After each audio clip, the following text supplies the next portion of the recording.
had I not prayed that prayer, I really believe that the enemy's main aim was to kill, steal, and destroy, she would have died. Because the enemy's not after you just to harm you. He's after you to kill you, to destroy you. I'm praying the same prayers my mother prayed for me. And that is that I will live and not die, that I will see the reward of the Lord, that I will be a prophet, a pastor, a teacher, that I will make and change the world with impact, with power. And that is what I'm trying to fulfill.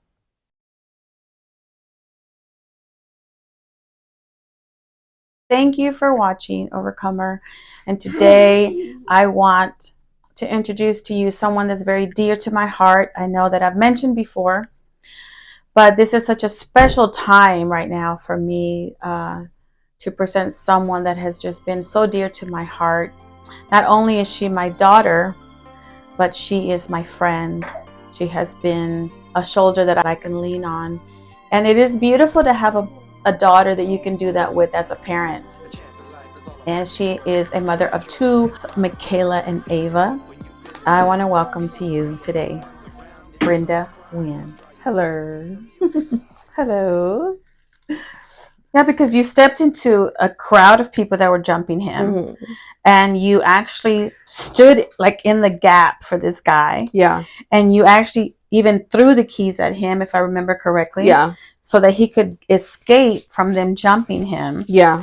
And then he gets in this car, and of course he's drunk and runs you over.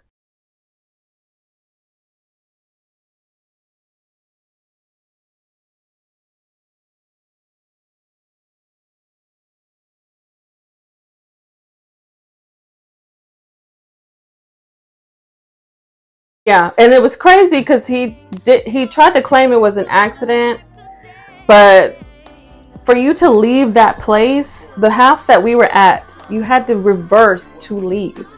So how do you put your car in drive and pedal to the metal? So he was trying to run over the other people. And then, I mean, granted that everybody was outside, so maybe I wasn't maybe he's seeing double, and maybe and it's crazy because I'm giving this guy excuses. I mean, he thought I was somebody else, or maybe he's trying to hit the guy that was behind me. Yeah. Or something.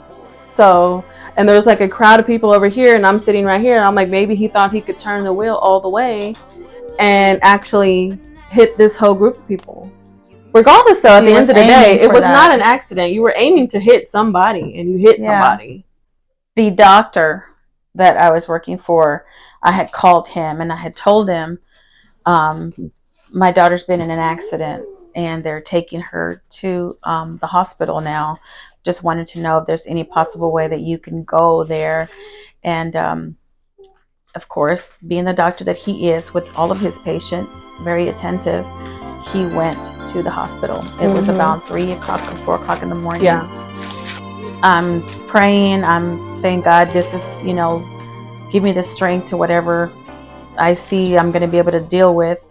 And he didn't let me go in right away. He actually held me before I walked into the room where she was at.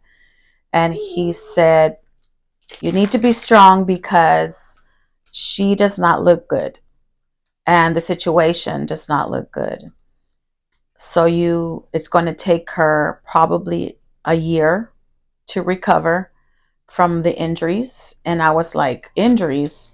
So you can get a picture of what I saw. And she looked like she was dead. She was lifeless. And my heart sank. And I wanted to grab her and hold her, but I couldn't because I didn't know how fragile that she was. He did say to me, there's fractures, there's broken bones. We don't know how. The good thing is that car tires, the front of the car did not puncture her heart.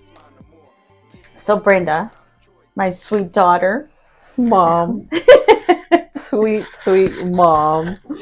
Tell us what happened in that accident. How did it happen?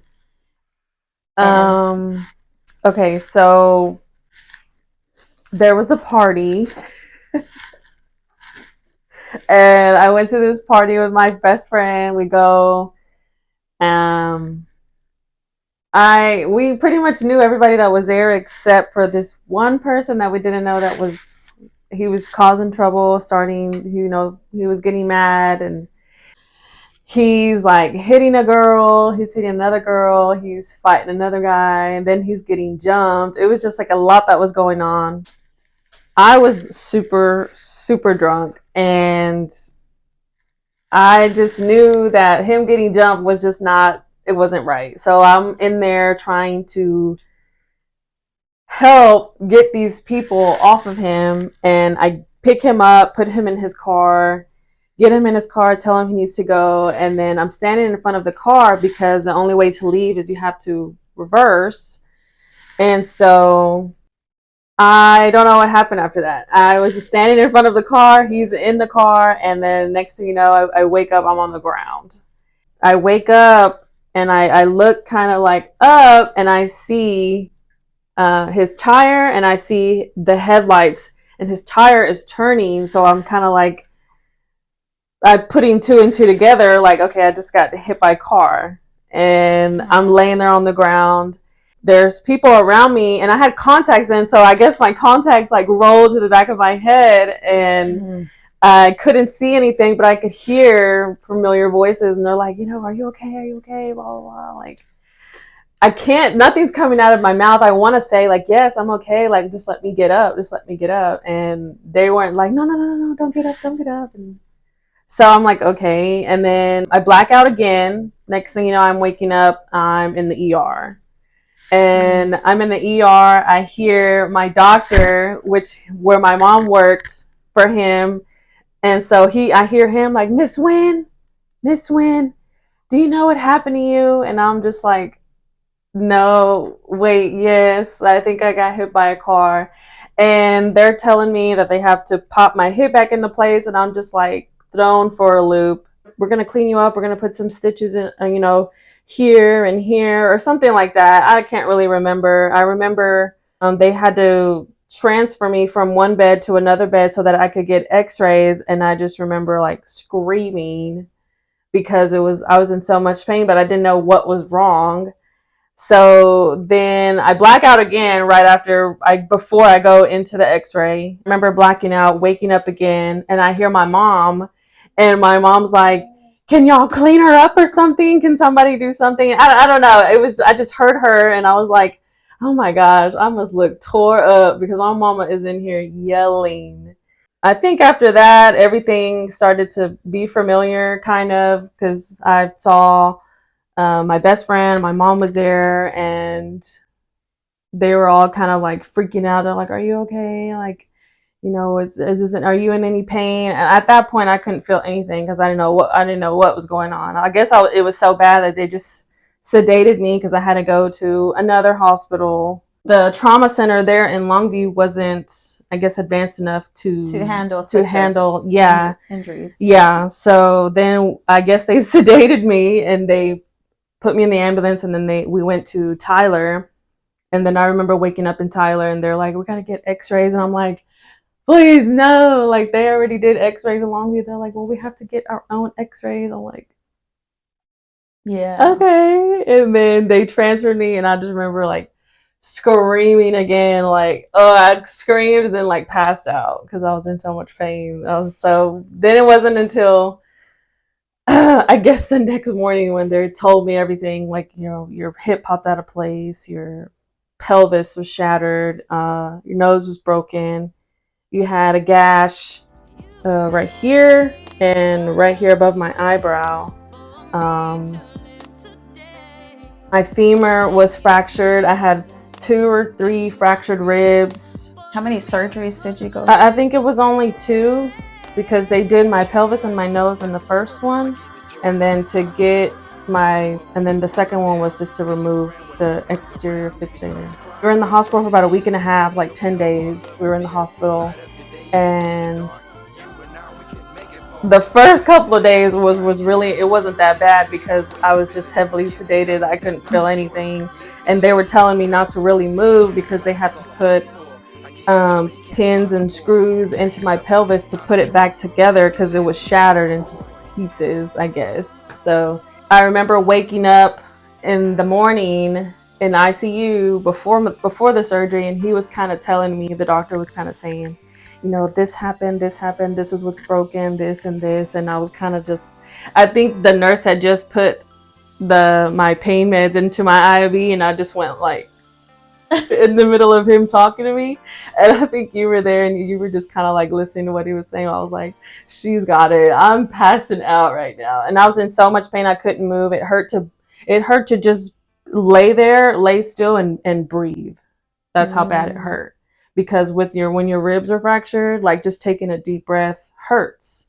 So it hurt to just lay there and breathe. And then my nose was broken, and I'm like, girl, you're tore up. I think the next morning we did the surgery, but I think before the surgery I was throwing up because I was hungover, and then like the medicine that they were giving me.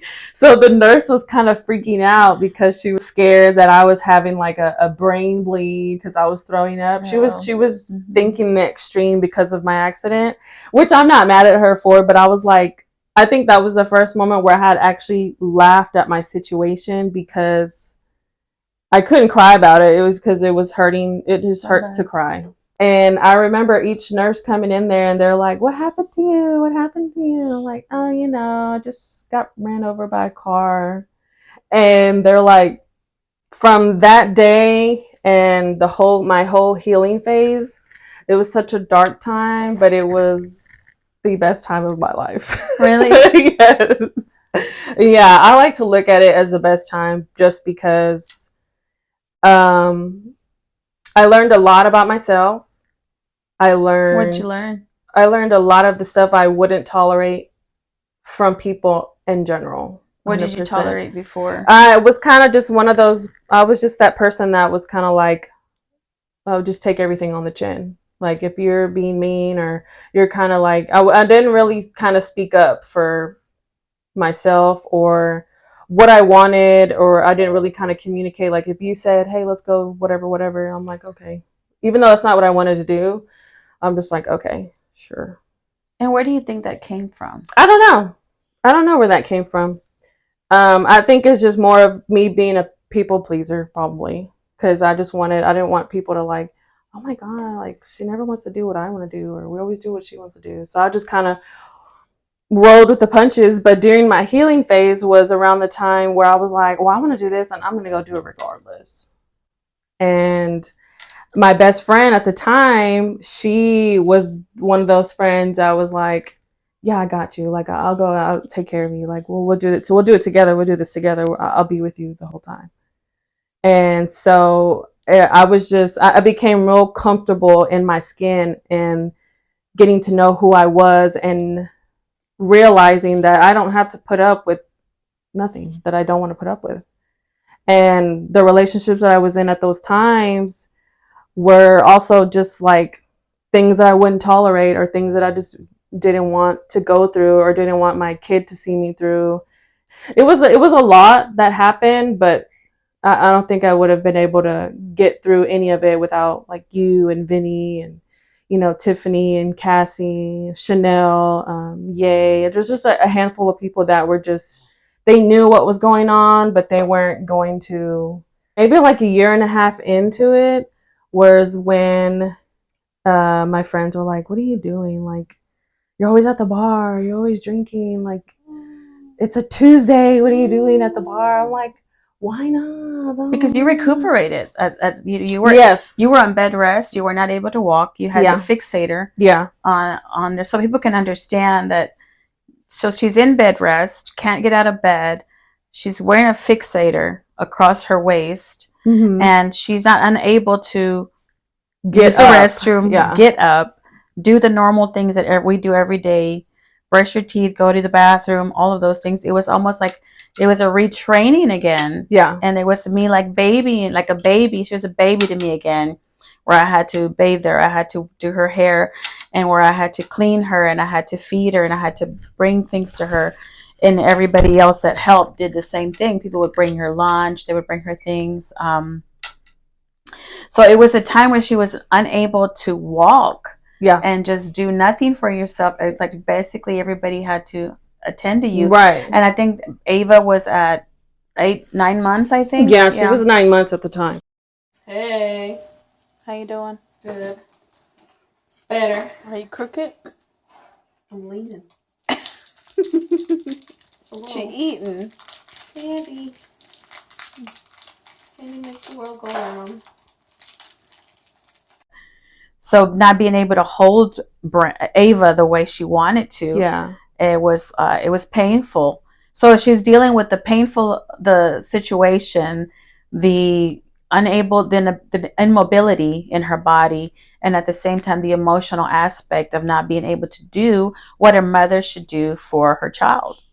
Like we're sitting there laughing and stuff, and your friends from work were coming and cooking for us, and they're goofing off, and we're just all there laughing or whatever. And yeah, my friends. So we worked in the medical field, so all of them offered to come in and check on her. Take a day throughout the week. They would take turns, and they would come over and cook dinner, or they would try to clean, or they would do what they thought just whatever that they could was just so helpful, and it was a blessing. If I'm telling myself, like, if I can get off bed rest and I can, and I can get her back. And so that was really the only thing that was pushing me. Everything else, I did not care about anything else. My relationship at the time was in shambles, and I didn't care about it. I wasn't trying to get it back or fix it. I wasn't trying to do any of that because it wasn't what was important to me. What was important to me was my kid, and how my kid was looking at me when she was coming over was really like, she was kind of looking around like she didn't understand, like, what's this thing, and like all this stuff. Like, she didn't understand a lot of that. So I just wanted to hurry up and get off bed rest and get my strength and get her back. And I'm telling you, remember when after the surgery, I think we got her back like that weekend. And I was like wobbling around still, and we had barely got her back. I wasn't. After they took off your fixators? Yes, like that weekend or something, we got her back from her dad.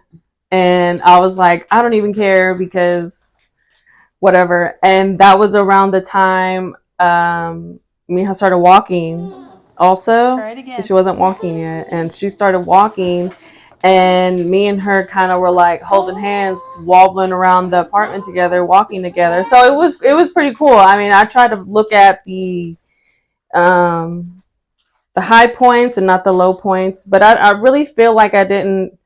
I mean, I might have had like little dark times and like depressed moments, but I never stayed in that state because I had my mom and I had my sister there 24/7. So I'm seeing my mom in the morning.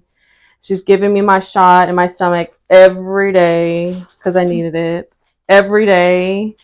Then my sister's there. My sister's pregnant with her second. I think she was with her 2nd, right? She was pregnant with her second, and she was like taking care of me, like transferring me from the bed to the wheelchair. I'm like, girl, I'm just gonna stay in bed because you're getting big. Because this is like, she was pregnant. I felt bad. I felt like an inconvenience because she was pregnant, and I felt bad because I needed to get in the wheelchair, and she had to put me in the wheelchair. So I was just trying to do what I could. It pushed me to be more kind of trying to be independent because she was pregnant, and I didn't want her to do too much. Yeah. So I want to go back a little bit and ask you, during the time of your bed rest, what did you reflect on? Did you get flashbacks? I wasn't in a revengeful state. I wasn't like, oh, when I get out of bed, I wasn't nothing like that. It was more like, I just got to get my strength back so I can raise my kid. The nurse came all the way to the house that took care of her at Tyler. What was her name? I don't remember her name. Two.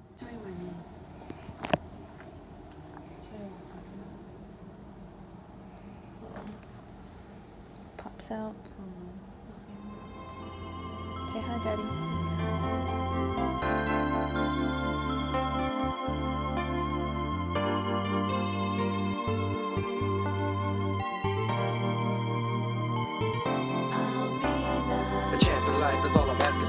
I give you joy, you can't smile no more. Pick you up when you feeling down. Be your friend when no one's around. If you start to cry, I'll dry your tears. Help you overcome all love and fears. Light up your day if it's getting dark. You and I, we can make it far. So as I pray, I know God is hearing. I pray it changes the way you're feeling. Give me up, that's not a choice. Let me live, please hear my voice. A chance of life is all I'm asking for. I give you joy, you can't smile no more. Give me up, that's not a choice. Let me live, please hear my voice.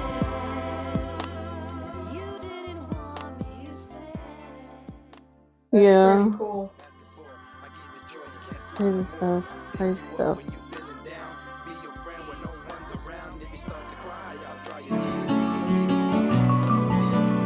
Thank you for tuning in to A Diary of an Overcomer. I'm Maggie Wynn, your host. Thank you for watching.